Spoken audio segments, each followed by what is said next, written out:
তোমাদের সবাই এত ভালোবাসায় আমি অনেক খুশি পেয়েছি, তাই তোমাদের জন্য যত তাড়াতাড়ি সম্ভব হচ্ছে আমি পরের পাঠগুলি নিয়ে আসব। যদি আমার এক্সপ্লেনেশন তোমাদের কাছে ভালো লেগে থাকে তবে কমেন্টে পার্পল হার্ট দিও, আর তোমাদের ফেভারিট মেল লিড আর ফিমেল লিডের নাম আমাকে অবশ্যই কমেন্ট করে জানাও, তাকে পরে জামা আমি সেই হিরোর আর হিরোইনের নিয়ে আসব। ড্রামার শুরুতে আমরা এখানে দেখি শাওবিকে, যে দৌড়াচ্ছে, কারণ তার পেছনে জঙ্গলের কিছু বন্য প্রাণী লেগে পড়েছিল। আসলে সে তার বন্ধুদের সাথেই ছিল, কিন্তু সেই দুই বন্ধু কোথায় যেন হঠাৎ উধাও হয়ে যায় তাকে একা রেখে। আর এখানে নিজের প্রাণ বাঁচাতে বাঁচাতে সে একটা পুরনো মন্দিরের ভিতরে ঢুকে পড়ে। তখন তার মনে হতে থাকে যে হয়তো এটা এমন একটা জায়গা যেখানে সে নিরাপদ অনুভব করতে পারবে, আর এখানে এখন আর কেউ আসতে পারবে না। এমনটা বলতে বলতে সে পুরো মন্দিরটা ঘুরে দেখতে শুরু করে। ঠিক তখনই তার সামনে একটা পেইন্টিং চোখে পড়ে, সেই পেইন্টিং যার ভেতরের মানুষটাকে সে তার স্বপ্নেও দেখত। তখন তার মনে হতে থাকে কোথাও কি আমার সাথে কোনো অদ্ভুত ঘটনা ঘটছে। আর ঠিক যখন সে সেই পেইন্টিংটা ছুঁয়ে দেয় তখন পেইন্টিংটা তাকে জোরে ধাক্কা দেয়, কারণ তার ভেতর থেকে এক শক্তিশালী ডিমন বেরিয়ে আসে যার নাম লিরাং। লিরাং একই গতিতে শাওবিকে নিজের দিকে টেনে নেয় এবং তাকে দেখেই চিনে ফেলে সেই অতীত জীবনের কথা, যা ছিল একেবারে প্রাচীন ঐতিহাসিক সময়ের।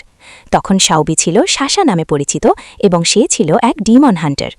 তখন সে লিরাংয়ের সাথে লড়াই করেছিল এবং তাকে এই পেইন্টিংয়ের ভিতরে বন্দী করে দিয়েছিল। লিরাং এখানে শাওবিকে বলতে শুরু করে, তোমার কি মনে হয় তুমি যদি আমাকে এই পেইন্টিং থেকে বের করো তাহলে আমি ভুলে যাব যে তুমিই আমাকে এক ডিমন হান্টারের মতো পেইন্টিংয়ের মধ্যে বন্দী করেছিলে?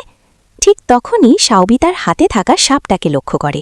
সে সেই সাপের কথা শুনতে পারছিল, আর সাপটা তাকে বলছিল ওকে মেরে ফেলো।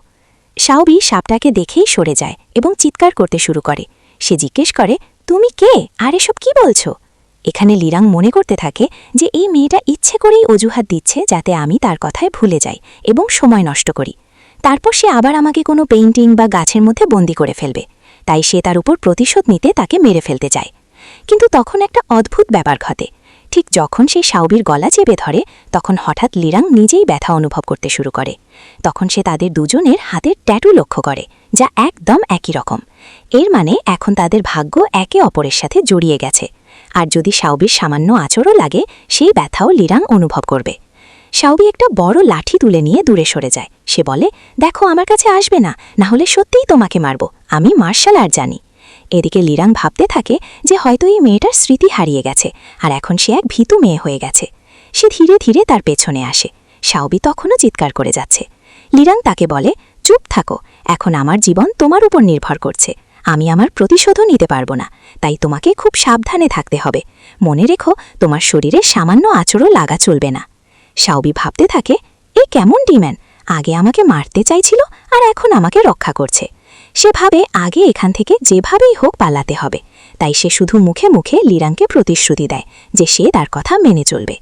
এদিকে আমরা দেখি তার সেই দুই বন্ধু, একজনের নাম মিনি এবং ছেলেটির নাম জি, যে আসলে শাওবির ফিয়ান্সে। তারা দুজন সেই গর্তের ওপর দাঁড়িয়ে কথা বলছিল যেখান দিয়ে শাওবি নিচে পড়েছিল। মিনি জিকে বলছিল, মানতেই হবে জি, তোমার আইডিয়াটা একদম দারুণ ছিল, এখন সুপরিবারে সবকিছু তোমার হয়ে যাবে, তারপর আমরা বিয়ে করে একসাথে জীবন কাটাবো, আর পৃথিবীর কোনো শক্তিই শাওবিকে খুঁজে পাবে না, কারণ এটা এমন একটা পোর্টাল যেখানে একবার কেউ ঢুকলে আর কখনো বের হতে পারে না। ততক্ষণে শাওবি সেখান থেকে পালিয়েও যায়। লিরাং মনে মনে ভাবে এই মেয়েটা তার ফিয়ান্সের প্রতি কতটা বিশ্বস্ত, অথচ সে নিজেই জানে না যে তার ফিয়ান্সে তার সম্পত্তি পাওয়ার জন্যই তার জীবন নিতে চাইছে। এদিকে সাপটা লিরাংকে বলে যে মেয়েটা অনেক আগেই পালিয়ে গেছে। লিরাং বলে, কোনো সমস্যা নেই, পালাতে দাও, সে বেশি দূর যেতে পারবে না, শেষ পর্যন্ত আমাদের আবার দেখা হবেই। এরপর আমরা দেখি লিরাং তার বাড়িতে ফিরে এসেছে। 100 বছর পর সব স্টাফ তাকে স্বাগত জানাচ্ছে। সে তাদের বলে যে তার হাতের ট্যাটুর মতো একই ট্যাটু একটি মেয়ের হাতে আছে যার নাম শাওবি। তাদের ভাগ্য একসাথে জড়িয়ে আছে, তাই সবাইকে নিশ্চিত করতে হবে যেন সেই মেয়েটার কোনো ক্ষতি না হয় এবং তাকে 24 ঘণ্টা সুরক্ষিত রাখতে হবে। অন্যদিকে জি এবং মিনি শাওবির ছবি পুড়িয়ে উদযাপন করছিল এবং একে অপরের সাথে ঘনিষ্ঠ হচ্ছিল। ঠিক তখনই শাওবি সেখানে ফিরে আসে। তারা দুজন তাড়াতাড়ি আলাদা হয়ে যায়। শাওবি কিছুই দেখে না। জি বলে, তুমি কোথায় ছিলে? আমি তোমার জন্য খুব চিন্তায় ছিলাম, আমি তো প্রায় পুলিশ স্টেশনে যেতে যাচ্ছিলাম। শাওবি বলে, আরে এখন তো আমি ফিরে এসেছি, এত চিন্তার দরকার নেই, সে খুব খুশি ছিল এবং নিজের জিনিসপত্র খুলছিল। ঠিক তখনই জি হাতে ছুরি নিয়ে শাওবির উপর আঘাত করতে যাচ্ছিল, কিন্তু সঙ্গে সঙ্গে লিরাং সংকেত পেয়ে টেলিপোর্ট করে সেখানে চলে আসে। শাওবি ভয় পেয়ে যায়, এই দানবটা কি আমাকে এখান পর্যন্ত অনুসরণ করেছে? জি এবং মিনি লিরাংকে দেখে অবাক হয়ে যায়। মিনি তার সুদর্শন মুখ দেখে আকৃষ্ট হয়ে পড়ে। সে শাওবিকে বলে, এটা কি? তুমি কি তোমার ফিয়ান্সের বদলে অন্য কোনো পুরুষের সাথে আছো? তোমরা কি মন্দিরে একসাথে ছিলে? শাওবি বলে, না না, তোমরা ভুল বুঝছ, আমার সাথে এই লোকটার কোনো সম্পর্ক নেই। সে লিরাংকে দূরে যেতে বলে, কিন্তু লিরাং যেতে রাজি নয়, সে তাকে নিজের সাথে যেতে বলে। শাওবি রাজি হয় না। লিরাং বলে, তুমি জানো, আমি যদি না আসতাম তাহলে তোমায় জীবন চলে যেতে পারত।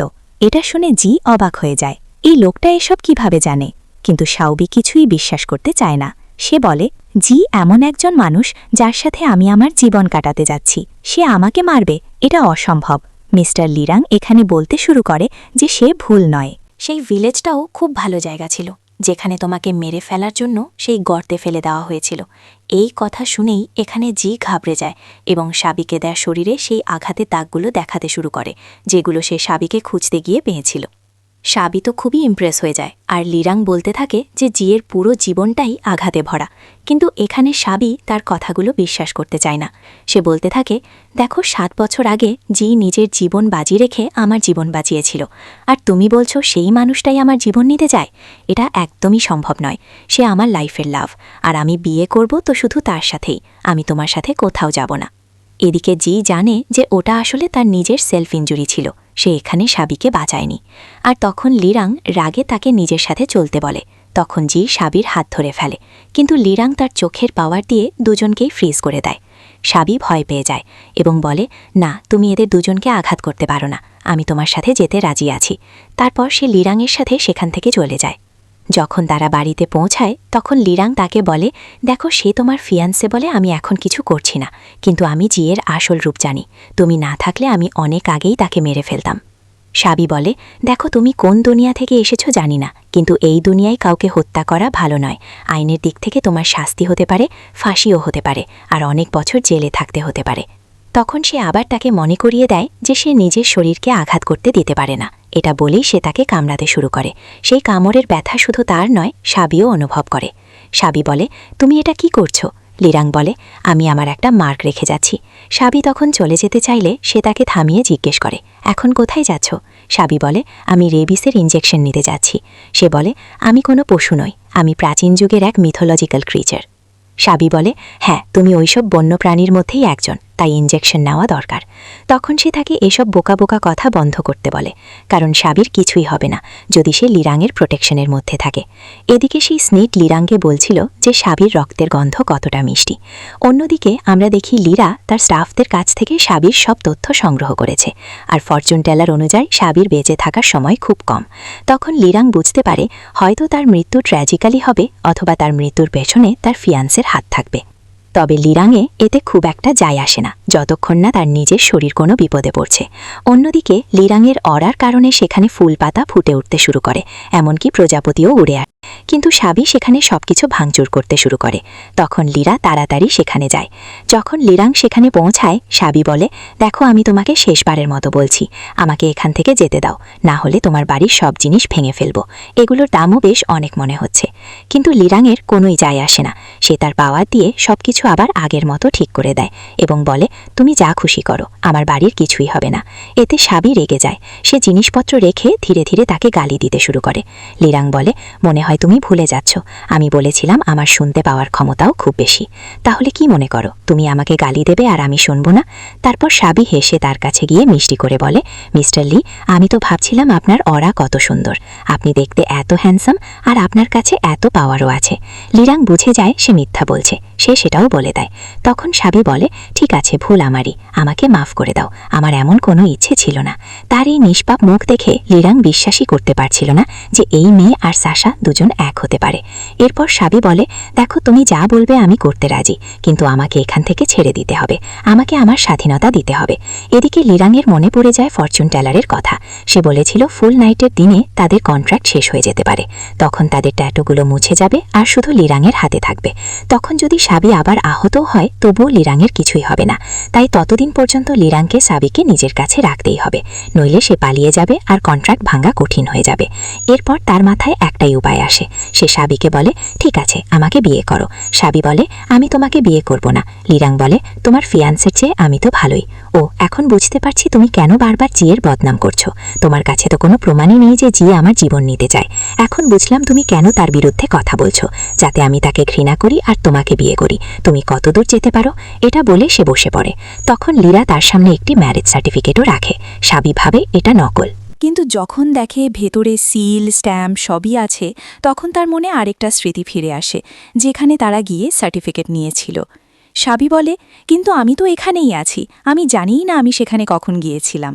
তখন লিরাং বলে, এটা পিওরেস্ট ইলিউশন, যা বাস্তবে ঘটেছে, আর তাদের বিয়েও হয়ে গেছে। সাবি তখন চিন্তায় পড়ে যায়।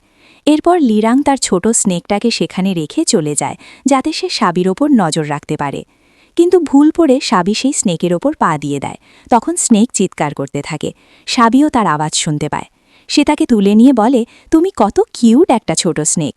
স্নেক বলে, আমাকে ছোট বলো না, আমি প্রাচীন সময়ের জায়ান্ট পাইথন। আমি ছোট দেখাচ্ছি কারণ আমি আমার আসল রূপে নিই। কিন্তু সাবি তার কথা বিশ্বাস করে না। সে তাকে বারবার কিউট বলে আদর করতে থাকে। তারপর সাবির মাথায় একটা আইডিয়া আসে। যখন লিরাং আসছিল তখন সে তার উপর পাউডার ছুঁড়ে দেয়।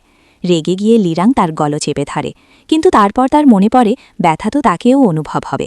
সে সাবির উপর চিৎকার করে বলে, তোমার কি মনে হয় তুমি আমার উপর পাউডার ফেলবে আর আমি মরে যাব? সাবি বলে, না, আমি তো শুধু তোমাকে একটু বিরক্ত করতে চেয়েছিলাম। তারপর লিরাং বুঝতে পারে এটি শুধু সাবি নয়, সেই ছোট স্নেকটাও জড়িত ছিল। তাই সে তাকে বিশ্বাসঘাতকতা না করতে বলে। এরপর সাবির ক্ষুধা লাগে আর লিরাংয়েরও ক্ষুধা লাগে।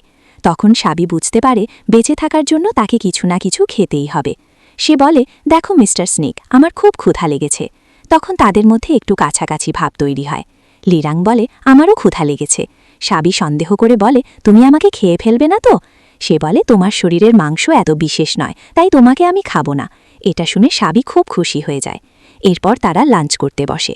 কিন্তু সাবির মাথায় তখন শুধু একটা কথাই ঘুরছিল, কিভাবে সে লিরাংয়ের হাত থেকে মুক্তি পাবে।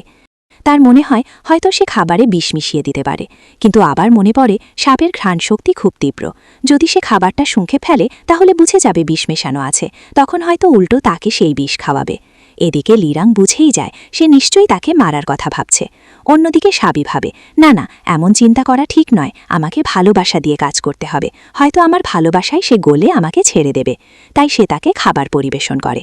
লিরাং স্পষ্ট বলে দেয়, আমাকে খুশি করে তুমি এখান থেকে বেরোতে পারবে না। তখন সাবি বলে, ঠিক আছে, আমার খাবারটা ফিরিয়ে দাও। আর সেই নিজেই খেতে শুরু করে। লাঞ্চের পর সে ভাবছিল, একদিকে সে তাকে বন্দি করে রেখেছে, তার ফোনও নিয়ে নিয়েছে, না জানি তার গ্র্যান্ডমা আর জি কত চিন্তা করছে। তখন তার মাথায় একটা আইডিয়া আসে। সে ছোট স্নেকটাকে অনুরোধ করতে থাকে যেন সে তার ফোনটা ফিরিয়ে দেয়, কিন্তু স্নেক রাজি হয় না। সে বলে, আমার মাস্টার আমার উপর রাগ করবে। তখন সাবি বলে, দেখো, বুঝতে চেষ্টা করো, আমি শুধু আমার গ্র্যান্ডমাকে জানিয়ে দেব, তারপরই ফোনটা তোমাকে ফিরিয়ে দেব। তুমি সেটা রেখে দাও। কিন্তু সে মানা করে দেয়। তখন সাবি তাকে এখানে কাতুকুতু দিতে থাকে আর সে লজ্জা পেয়ে যায়। এরপর সাবি এখানে তার গ্র্যান্ডমাকে ভিডিও কল করে। গ্র্যান্ডমা আসলে সাবির জন্য খুব চিন্তিত ছিল। সাবি তাকে বলে যে সে কিছু কাজের জন্য বাইরে আছে, তাই আপাতত সে নিয়মিতভাবে তার সাথে দেখা করতে পারবে না। কিন্তু তখনই সাবির হাত থেকে ফোনটা হঠাৎ করে গায়েব হয়ে যায়, কারণ সেখানে লিরাং এসে যায়। এসে সে সেই স্নেকের ওপর চিৎকার করতে শুরু করে। স্নেক বলে, মাফ করবেন মাস্টার, সে আমাকে আদর করতে শুরু করেছিল, তাই আমি তার কথা ফিরিয়ে দিতে পারিনি। এরপর সেখানে রাত হয়ে যায়। লিরাং তখন তার স্টাফদের কিছু নির্দেশ দিচ্ছিল, কিন্তু হঠাৎ তার নজর সাবির দিকে যায়। সাবি তখন সেই স্টাফের দিকে তাকিয়েছিল এবং সেই স্টাফটিকে তার খুব হ্যান্ডসাম মনে হচ্ছিল। এই কথা শুনে লিরাং খারাপ বোধ করে।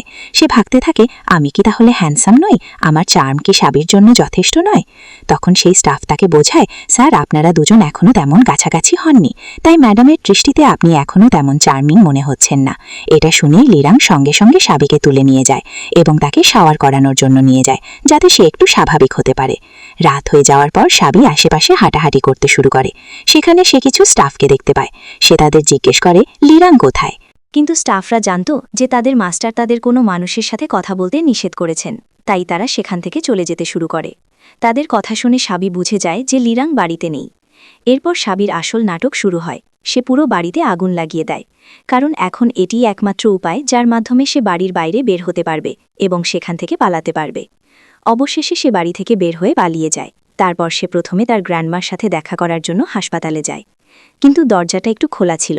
আর তখনই সাবি তার ফিয়ান্সের সম্পর্কে পুরো সত্যটা জানতে পারে, কারণ সেখানে জি আর মিনি একসাথে ষড়যন্ত্র করছিল। মিনি জিকে থামিয়ে বলে, তোমার কি মনে হয় না গ্র্যান্ডমা যদি জেগে ওঠেন তাহলে সমস্যা হবে? তখন তো তিনি সাবিকে সবকিছু বলে দেবেন। জি বলে, তুমি চিন্তা করো না, আগের মতোই আমি তাকে স্লিপিং পিল দিয়েছি, তিনি এখন কোনোভাবেই উঠবেন না, আর দেখবে আমরা কত মজা করতে যাচ্ছি। এদিকে সাবি সবকিছু শুনে ফেলে এবং সব বুঝে যায়। তখন সে বুঝতে পারে যে লিরাং এতদিন ধরে তাকে যা বোঝাতে চাইছিল, যা বলছিল, সবই সত্যি ছিল, কোনো মিথ্যা নয়। তারপর সে সেখান থেকে পালাতে শুরু করে। যখন তাদের কোনো শব্দ শোনা যায় তারা বাইরে চেক করতে যায়। সেখানে তারা দেখে সাবি পায়ের জুতো পরে আছে। তখন তারা বুঝে যায় যে সাবি সবকিছু জেনে গেছে, তাই মিনি তাকে তাড়া করতে যাচ্ছিল, কিন্তু জি তাকে থামিয়ে দেয় এবং বলে পিছনে যাওয়ার দরকার নেই। যদি সে সবকিছু জেনে যায় তাহলে আজই তার জীবনে শেষ দিন হওয়া উচিত। এটা বলে সে তার লোকদের ফোন করে এবং সাবিকে মেরে ফেলার আদেশ দেয়। এদিকে সাবি সেই গুন্ডাদের কাছ থেকে পালাচ্ছিল, কিন্তু গুন্ডারা তাকে ধরে ফেলে। অন্যদিকে লিরা তখন আরামে গোসল করছিল। সেই সময় ফরচুন টেলার তাকে ভালো করে বোঝাচ্ছিল যে লিরাংয়ের কাছে 9টা সাপের শক্তি আছে, অর্থাৎ তার 9টা জীবন আছে, যা এখনও পুরোপুরি ফিরে আসেনি।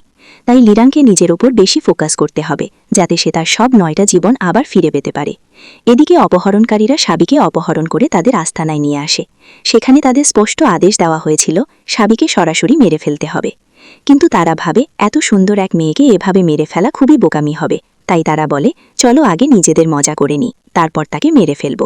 এটা বলে এক গুন্ডা সাবির দিকে এগিয়ে আসে, যেখানে সাবি তাকে পাল্টা লড়াই করার চেষ্টা করে এবং রাগে গিয়ে সেই গুন্ডা সেখানে তাকে ছুরি দিয়ে আঘাত করতে শুরু করে।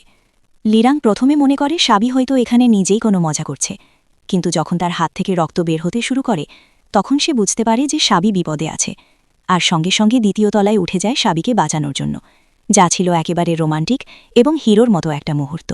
সেখানে গিয়ে সে হঠাৎ করে লাইট বন্ধ করে দেয়, আর গুন্ডারা লিরাংকে খুঁজতে গিয়ে নিজেদের মধ্যেই মারামারি শুরু করে দেয়। এরপর লাইট জ্বলে উঠলে তারা সবাই লিরাংয়ের কাছে ক্ষমা চাইতে থাকে।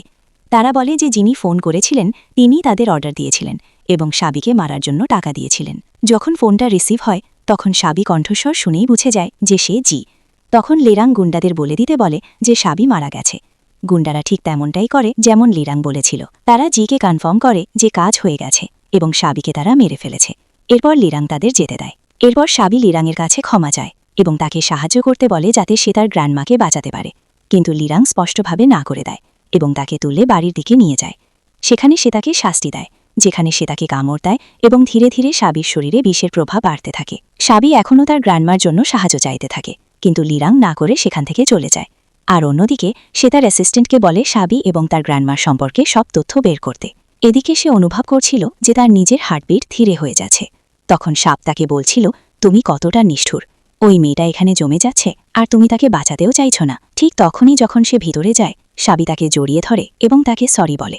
এরপর সে নিজের বিষ আবার ফিরিয়ে নেয় এবং সাবি আবার স্বাভাবিক অবস্থায় ফিরে আসে। লিভিং রুমে বসে সাবি লিরাংকে ধন্যবাদ জানায়। সে বলে, তুমি শুরু থেকেই আমাকে সঠিক দিক দেখাছিলে, কিন্তু আমি তোমার কথায় বিশ্বাস করিনি। লিরাং বলে, ভালো হয়েছে, অবশেষে তোমার চোখ খুলেছে। এরপর সাবির খুব রাগ হয়, কারণ এখন সে প্রতিশোধ নিতে চায়। সে জি এবং মিনি এই দুজনকে শিক্ষা দিতে চায়, যারা মিলে তার সাথে যা করেছে তার জন্য। এদিকে আমরা দেখি মিনি আর জি উদযাপন করছে। জি বলে যে আগামীকাল তারা শেয়ার হোল্ডারদের মিটিং আয়োজন করবে এবং সবার সামনে কোম্পানির মালিকানা সে নিজের হাতে নিয়ে নেবে, আর মিনি তার সাথে কাজ করবে এবং সবকিছু তাদের হাতেই থাকবে। পরের দৃশ্যে তারা শোকের অনুষ্ঠান আয়োজন করে। সেখানে মিনি কাঁদতে কাঁদতে বলছিল যে সে জানেই না তার কাজিন কিভাবে হঠাৎ নিখোঁজ হয়ে গেল। পুলিশ তাকে মৃত ঘোষণা করেছে। আসলে দুজনেই কান্নার অভিনয় করছিল। ঠিক তখন জি সবার সামনে বলতে শুরু করে যে সে কোম্পানিকে আরও এগিয়ে নিয়ে যাবে এবং এর সমস্ত দায়িত্ব সে নেবে। মিনিও বলে যে তার কাজিনের যত দায়িত্ব ছিল সব সে নিতে প্রস্তুত। ঠিক তখনই অ্যাসিস্ট্যান্ট ম্যান সেখানে এসে বলে যে মিস্টার লি তাদের কোম্পানিতে 1 বিলিয়ন ইনভেস্ট করতে চান। এটা শুনে সবাই অবাক হয়ে যায়। মেন তখন মিস সু সম্পর্কে জিজ্ঞেস করে। মিনি বলে যে সেই মিস সু। তখন ম্যান বলে যে মিস্টার লি আসলে তাকে প্রথম দেখাতেই ভালোবেসে ফেলেছেন, তাই তিনি এত বড় ইনভেস্টমেন্ট করতে চান। এটা শুনে জি মাঝখানে আসতে থাকে, কিন্তু মিনি এই ইনভেস্টমেন্টের জন্য জিকে বিশ্বাসঘাতকতা করতে শুরু করে, যেন সে জিকে চিনেই না। এরপর ম্যান বলে ঠিক আছে মিসেস সুশাও, আপনি এখানে সাইন করে দিন। এটা শুনে সবাই অবাক হয়ে যায়, কারণ সবাই বলে সুশা তো মারা গেছে। এই মেয়েটা সুমিনি, তার কাজিন। মিনি রেগে গিয়ে চিৎকার করতে থাকে। সে বলে তুমি কি করছো? সাবি তো মারা গেছে, এখন কোম্পানির অধিকার আমার হওয়া উচিত। ম্যান বলে দুঃখিত ম্যাডাম, এই এগ্রিমেন্ট ম্যাডাম সাবির নামে, আপনার নামে নয়। আর যদি সাবি বেঁচে না থাকে তাহলে এই এগ্রিমেন্টও বৈধ নয়। এটা শুনে মিনি মিষ্টি করে কথা বলতে শুরু করে। সে বলে দেখো, আমি জানি এটা সাবির নামে ছিল, কিন্তু আমিও তো সুন্দরী, সাবির পরে আমারই অধিকার। ঠিক তখনই সাবির এন্ট্রি হয়। সে বলে ওহ, আমার কোম্পানি নিয়ে আমার বোনের এত চিন্তা আছে, আমি তো কখনো ভাবিনি। সাবিকে দেখে সবাই অবাক হয়ে যায়, আর জি ও মিনির পায়ের তলা থেকে যেন মাটি সরে যায়। তারা বিশ্বাসই করতে পারছিল না যে সাবি কিভাবে বেঁচে গেল। তারা বিশ্বাসই করতে পারছিল না যে সাবি কিভাবে বেঁচে গেল। তাদের মনে হতে থাকে যে হয়তো সেই গুন্ডারা তাদের সঙ্গে বিশ্বাসঘাতকতা করেছে। অন্যদিকে সেখানে উপস্থিত সবাই রেগে যেতে শুরু করে, কারণ তাদের সবার সময় নষ্ট হয়েছে। তারা জি আর মিনিকেই দোষ দিতে শুরু করে। সবাই বলতে থাকে যে নিশ্চয়ই ইচ্ছা করেই তারা সাবিকে মৃত ঘোষণা করেছিল, যাতে কোম্পানি আর সবকিছু নিজেদের নামে করে নিতে পারে। কিন্তু জি বলতে শুরু করে যে বিষয়টা এমন নয়, তারাও ভুল তথ্য পেয়েছিল। এরপর জি সাবিকে বলতে থাকে যে সে পুরো রাত কেঁদেছে, সারা রাত জেগেছিল এবং শুধু সাবির কথাই ভাবছিল। কিন্তু ঠিক যখন সে সাবির কাছে আসতে যাচ্ছিল তখনই সে থেমে যায়, কারণ সেখানে লিরাং এসে উপস্থিত হয়। লিরাংকে দেখেই মিনি আবার তার প্রতি আকর্ষণ অনুভব করতে শুরু করে। সেখানে উপস্থিত সবাই লিরাংয়ের দিকে তাকিয়েছিল। তখন সবাই জানতে পারে যে অ্যাসিস্ট্যান্ট ম্যানের বস আর কেউ নন, মিস্টার লিরাং, যিনি সাবি কোম্পানিতে 1 বিলিয়ন ইনভেস্ট করছেন। লিরাং আসতে মেন সেই এগ্রিমেন্ট নিয়ে সাবির কাছে যায়। সাবি সেখানে লিরাংয়ের সাথে সেই এগ্রিমেন্টে সাইন করে দেয়। এরপর জি সাবির কাছে এসে বলে এখন থেকে আমি নিশ্চিত করব যে তুমি নিরাপদে থাকবে, আমি তোমাকে সব সময় প্রোটেক্ট করব। এটা শুনে সাবি তাকে জোরে একটা চড় মারে। সে বলে মিথ্যে বলা বন্ধ করো, তোমার মুখে এসব কথা মানায় না। জি আবার বলতে থাকে যে হয়তো সাবির ভুল বোঝাবুঝি হয়েছে, সে নাকি সাবিকে খুব ভালোবাসে। তখন সাবি বলে লাভ শব্দটা তোমার মুখে নিও না, কারণ তোমরা দুজনেই আমার প্রাণ নিতে চেয়েছিলে। এরপর সাবি ঘোষণা করে যে সে জি আর মিনিকে কোম্পানি থেকে বের করে দিচ্ছে। কোম্পানি তাদের যে অধিকার আর সম্পত্তি দিয়েছিল সব সে কেড়ে নিচ্ছে। এটা শুনে মিনি রেগে যায়। সে বলে আমি তোমার কাজিন, এই ফ্যামিলি কোম্পানিতে আমারও অধিকার আছে। জিও একই কথা বলতে থাকে এবং দুজনেই প্রমাণ চাইতে শুরু করে। তখন লিরাং তার ক্ষমতা ব্যবহার করে প্রমাণ বের করে। স্ক্রিনে এবং কাগজে সবাইকে দেখানো হয় কিভাবে মিনি শুরু থেকেই তার বোনের বিরুদ্ধে কাজ করছিল, আর জি শুধু ডাবল নয় ট্রিপল ডেট করছিল। সে সাবিকেও ঠকাচ্ছিল, মিনিকেও ঠকাচ্ছিল, আর আরেকজন মহিলার সঙ্গেও সম্পর্ক ছিল। তার আসল উদ্দেশ্য ছিল শুধু টাকা আর ভোগবিলাস। সবাই যখন সত্যটা জানতে পারে তখন একে একে সবাই তাদের নিন্দা করতে শুরু করে। শুধু তাই নয়, সেই ছোট ব্যাগ থেকে একটা বড় বই বের হয়। সেখানে সব ব্যাংক স্টেটমেন্টের প্রমাণ ছিল, যেখানে দেখা যায় জি আর মিনি একসাথে মিলে টাকা পাচার করছিল। এটা দেখে সবাই অবাক হয়ে যায়। এদিকে জি আর মিনি একে অপরের চুল ধরে মারামারি শুরু করে দেয়। তখন সাবি বলে এই তো, এত তাড়াতাড়ি ঝগড়া শুরু করে দিলে? এটা তো শুধু শুরু, এখনও আমার কিডন্যাপিংয়ের ভিডিও, আমাকে টর্চার করার ভিডিও, কল রেকর্ডিং সব বাকি আছে। সে আবার বলে এখনই যদি ঝগড়া শুরু করে দাও তাহলে জেলে যাবে কিভাবে? এটা শুনে দুজনেই হাঁটু গেড়ে বসে ক্ষমা চাইতে শুরু করে। তারা বলে যে তারা প্রতিশ্রুতি দিচ্ছে যা ভুল করেছে সব ঠিক করে দেবে। কিন্তু সাবি তাদের একটাও কথা শোনেনি। সে গার্ডদের বলে তাদের ধাক্কা মেরে বের করে দিতে। এরপর সবাই সাবিকে আবার স্বাগত জানায়। কোম্পানির সমস্ত ক্ষমতা আবার সাবির হাতে ফিরে আসে। সবাই তাকে অভিনন্দন জানাতে থাকে। কিন্তু পরের দিন সাবির জ্বর এসে যায়। তখন সাবি লিরাংকে চেক আপ করতে আসে। লিরাং তাকে জিজ্ঞেস করে তুমি কি ওষুধ সম্পর্কে সব জানো? সাবি বলে আমি এটা নিয়ে পড়াশোনা করিনি, কিন্তু আমার গ্র্যান্ডমা আমাকে অনেক কিছু শিখিয়েছেন। এরপর সে তার চেক আপ শুরু করে। কিন্তু যখন লিরাং ওষুধের বোতল দেখে তখন সে রেগে যায়, কারণ তাতে লেখা ছিল ডগস অ্যান্ড ক্যাটস। সে বলে আমি প্রাচীনকালের এক বিস্ট, কোনো পশু নই যে আমাকে পশুর মতো ট্রিট করবে। সাবি হাসতে হাসতে বলে বিস্ট আর অ্যানিমালের মধ্যে খুব বেশি পার্থক্য নেই, অ্যানিমাল অ্যানিমালই আর বিস্ট হলো বন্যপ্রাণী। লিরাং এটা শুনে আরও রেগে যায় এবং সেখান থেকে চলে যায়। এরপর সাবি পশুদের অটোবায়োগ্রাফি পড়তে শুরু করে, যেখানে এইসব বিষয় নিয়ে অনেক কিছু লেখা ছিল। তখন লিরাং ভাবতে থাকে বাড়িতে এত শান্ত কেন? তার ক্ষমতার সাহায্যে সে দেখতে পায় সাবি কি পড়ছে। এক মুহূর্তের জন্য তার খুব রাগ হয়, কিন্তু পরে সে বুঝতে পারে সাবি আসলে এসব তার জন্যই করছে। তাই সে চুপচাপ অপেক্ষা করতে থাকে সাবি এবার কি করে।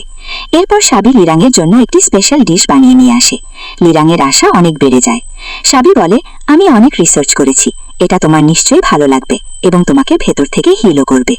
ধীরে ধীরে সে ঢাকনা খুলতে শুরু করে। ভিতরে ছিল ছোট ছোট ইঁদুর। এটা দেখে লিরাং রেগে যায়। সে বলে, তুমি আমাকে কি মনে করো? সাবি বলে, রাগ করো না, মনে হচ্ছে তুমি পড়াশোনা করো না। আমি বলছি, ইঁদুর সাপের জন্য খুব ভালো খাবার, সাপরা ইঁদুর খেতে খুব পছন্দ করে।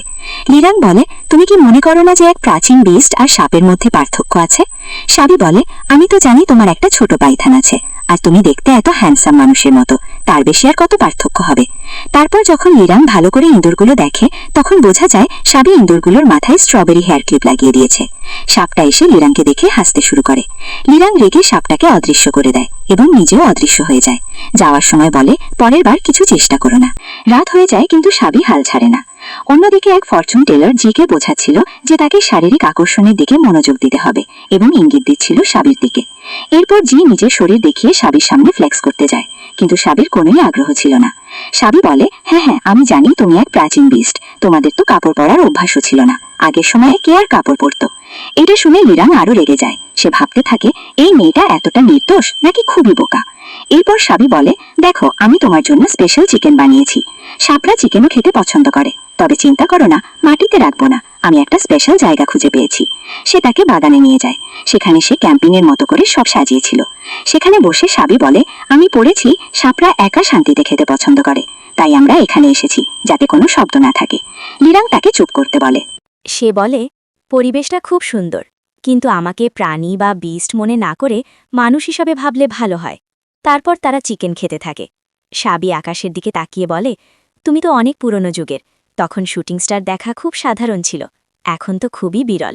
এটা শুনে লিরাং নিজের ক্ষমতা ব্যবহার করে। তখন সাবি আকাশে অনেক শুটিং স্টার দেখতে পায়। সে খুব খুশি হয়ে যায় এবং তাড়াতাড়ি একটা ইচ্ছে করে। লিরাং জানতে চেয়েছিল সাবি কি ইচ্ছে করছে। সে ভাবছিল সাবি হয়তো তার কাছ থেকে মুক্তি চাইবে, কিন্তু সাবি দুটি ইচ্ছে করে। প্রথমটি, তার গ্র্যান্ডমা যেন সুস্থ হয়ে যায়। দ্বিতীয়টি, লিরাং যেন সুস্থ হয়ে সুখে জীবন কাটাতে পারে। এটা শুনে লিরাং বুঝতে পারে যে সাবি তার বিরুদ্ধে কিছু চাইছে না, বরং সে তার জন্যই প্রার্থনা করছে। এটা শুনে তার অতীতের কথা মনে পড়ে। একসময় সে ধ্যান করছিল নিজের শক্তি ফিরিয়ে আনার জন্য। তখন শাসা এসে তার সামনে বসে। কিছু লোক তাকে খুঁজতে আসছিল। তখন লিরাং অদৃশ্য হয়ে যায় এবং শাসা তাদের ভুল দিক দেখিয়ে যায়। লিরাং অবাক হয়ে গিয়েছিল যে এক ডেমন হান্টার তাকে সাহায্য করেছে। কিন্তু একদিন শাসা হঠাৎ তাকে আক্রমণ করে। লিরাং বুঝতে পারছিল না যে মেয়েটি তাকে বাঁচিয়েছিল সে এখন কেন তাকে মারতে এসেছে। এরপর শাসা তাকে একটি পেইন্টিংয়ের ভিতরে বন্দি করে দেয়। ঠিক তখন সাবি বলে, তুমি কোথায় হারিয়ে গিয়েছিলে? লিরাং বুঝতে পারে সে আবেগে ভেসে যাচ্ছিল। সাবি বলে, তোমার কি নিজের অতীত সম্পর্কে জানার ইচ্ছে নেই? লিরাং বলে, প্রয়োজন নেই। সাবি বলে, অনেক বই আছে যেখানে পুরনো ইতিহাস লেখা আছে, তুমি চাইলে জানতে পারো। তারপর সাবি একটি গল্প বলে। একটি সাপ ধ্যান করছিল এবং এক ডেমন হান্টার তার বন্ধু হয়েছিল। পরে সেই ডেমন হান্টারই তাকে পেইন্টিংয়ে বন্দি করে। সাবি বলে, আমার মনে হয় সাপটারই ভুল ছিল, সে মানুষকে বিশ্বাস করেছিল। এটা শুনে লিরাং তাকে চুপ করতে বলে এবং তাকে জঙ্গলে রেখে দেয়। সাবি ভয় পেয়ে যায়, কিন্তু যখন লিরাং আবার আসে সাবি তাকে শক্ত করে জড়িয়ে ধরে। লিরাংও তাকে জড়িয়ে ধরে। সাবি বলে, তুমি কি আমাকে পছন্দ করতে শুরু করেছ? লিরাং বলে, আমরা মানুষকে এত সহজে পছন্দ করি না, আমাদেরও কিছু স্ট্যান্ডার্ড আছে। সাবি বলে, ঠিক আছে, আমি তোমার হার্টবিট শুনব। কিন্তু লিরাং ইচ্ছে করে নিজের হার্টবিট ধীরে করে দেয়, ফলে সাবি অজ্ঞান হয়ে যায়। লিরাং বুঝতে পারে তার কারণে এটা হয়েছে এবং সে তাকে সাহায্য করতে যায়। কিন্তু সাবি হেসে ওঠে। এটা দেখে লিরাং রেগে যায়, কারণ সে ভেবেছিল এটা একটা বাজে মজা। ঠিক তখন সাবি আবার নাটক করতে করতে তার উপর পড়ে যায় এবং তাদের মধ্যে হঠাৎ করে একটি কিস হয়ে যায়। সাবি লজ্জা পেয়ে বলে, আমি ইচ্ছে করে করিনি, ভুলে হয়ে গেছে। লিরাং কিছু বলে না। লিরাং চেয়েছিল পূর্ণিমার দিনটা দ্রুত চলে আসুক, কারণ সেই দিনই তাদের চুক্তি শেষ হয়ে যাবে এবং সে মুক্ত হয়ে যাবে। কিন্তু ধীরে ধীরে সে নিজেই বুঝতে পারছিল যে সাবির সাথে কাটানো সময়গুলো তাকে অদ্ভুতভাবে বদলে দিচ্ছে। অন্যদিকে সাবি তার গ্র্যান্ডমার যত্ন নিচ্ছিল। সে সবসময় চাইত তার গ্র্যান্ডমা সুস্থ হয়ে উঠুক। লিরাং চেয়েছিল পূর্ণিমার দিনটা দ্রুত চলে আসুক, কারণ সেই দিনই তাদের চুক্তি শেষ হয়ে যাবে এবং সে মুক্ত হয়ে যাবে। কিন্তু ধীরে ধীরে সে নিজেই বুঝতে পারছিল যে সাবির সাথে কাটানোর সময়গুলো তাকে অদ্ভুতভাবে বদলে দিচ্ছে। অন্যদিকে সাবি তার গ্র্যান্ডমার যত্ন নিচ্ছিল। সে সবসময় চাইত তার গ্র্যান্ডমা সুস্থ হয়ে উঠুক। এরই মধ্যে একদিন হঠাৎ করে লিভেন নামের এক শক্তিশালী ডেমন হান্টার সেখানে এসে উপস্থিত হয়। সে আসলে লিরাংকে খুঁজছিল, কারণ সে জানত লিরাং এখন আবার জেগে উঠেছে। লিভেন সাবিকে সতর্ক করে বলে, তুমি জানো না তুমি কাকে নিজের কাছে রেখেছ। সে একজন ভয়ঙ্কর প্রাচীন বিস্ট। কিন্তু সাবি তাকে বিশ্বাস করতে চায় না। সে বলে, লিরাং এমন মানুষ নয়, সে খারাপ হতে পারে না। লিভেন তখন রেগে যায় এবং বলে, তুমি বুঝতে পারছ না, যদি সে পুরো শক্তি ফিরে পায় তাহলে পুরো পৃথিবী বিপদে পড়বে। এই কথা শুনে লিরাং সামনে এসে দাঁড়ায়। দুজনের মধ্যে প্রচণ্ড লড়াই শুরু হয়ে যায়। লিরাং আর লিভেন দুজনেই খুব শক্তিশালী ছিল। তাদের লড়াইয়ে চারপাশের জঙ্গল ধ্বংস হয়ে যেতে শুরু করে। সাবি ভয় পেয়ে যায় এবং চিৎকার করে বলে, থামো, তোমরা দুজনেই থামো। কিন্তু কেউই তার কথা শুনছিল না। লিভেন তখন একটা গোপন সত্য প্রকাশ করে। সে বলে, এই মেয়েটা শুধু সাধারণ মানুষ নয়, এর আগের জন্মে এই মেয়েটাই তোমাকে বন্দী করেছিল। এই কথা শুনে লিরাং স্তব্ধ হয়ে যায়। সে বুঝতে পারে সাবি সেই ডেমন হান্টারের পুনর্জন্ম, যে তাকে অনেক বছর আগে পেইন্টিংয়ের ভেতরে বন্দী করেছিল। সাবিও ধীরে ধীরে তার আগের জীবনের কিছু স্মৃতি দেখতে শুরু করে। সে বুঝতে পারে আগের জন্মে সে সত্যিই লিরাংকে বন্দী করেছিল, কিন্তু তখনকার পরিস্থিতি আলাদা ছিল। লিভেন আবার আক্রমণ করতে যায়। ঠিক তখন সাবি লিরাংয়ের সামনে এসে দাঁড়ায় এবং তাকে বাঁচায়। সে বলে, হ্যাঁ, হয়তো আগের জন্মে আমি তোমাকে বন্দী করেছিলাম, কিন্তু এখন আমি সেটা ঠিক করতে চাই। লিভেন এটা মেনে নিতে পারে না। সে আবার আক্রমণ করে। তখন লিরাং নিজের সব শক্তি ব্যবহার করে লিভেনকে পরাজিত করে। ভয়ঙ্কর লড়াইয়ের পরে লিভেন হার মানে এবং সেখান থেকে চলে যায়। সবকিছু শান্ত হয়ে গেলে লিরাং সাবির দিকে তাকায়। সে বলে, তুমি জানো আমি কে, তবুও তুমি আমাকে বাঁচালে কেন? সাবি হাসে এবং বলে, কারণ আমি এখনকার তোমাকে চিনি। আগের জন্মের ভুলের জন্য এখনকার তোমাকে শাস্তি দেওয়া ঠিক না। এই কথা শুনে লিরাংয়ের হৃদয় নরম হয়ে যায়। ঠিক তখন পূর্ণিমার রাত আসে। এটাই সেই দিন যেদিন তাদের চুক্তি শেষ হবার কথা ছিল। লিরাং মুক্ত হতে পারত এবং সাবির কাছ থেকে দূরে চলে যেতে পারত, কিন্তু সে যায় না। সে সাবির সামনে দাঁড়িয়ে বলে, আমি যেতে পারতাম, কিন্তু আমি যেতে চাই না। সাবি অবাক হয়ে যায়। লিরাং বলে, আমি অনেক বছর একা ছিলাম, কিন্তু তুমি আমাকে আবার বাঁচতে শিখিয়েছ। এরপর সে সাবির হাত ধরে। সে বলে, যদি তুমি চাও আমি তোমার সাথেই থাকতে চাই। সাবি লজ্জা পায়, কিন্তু হাসতে হাসতে মাথা নাড়ে। এরপর দুজনেই নতুন জীবন শুরু করার সিদ্ধান্ত নেয়। এভাবেই তাদের গল্প একটা সুখী সমাপ্তির দিকে পৌঁছে যায়।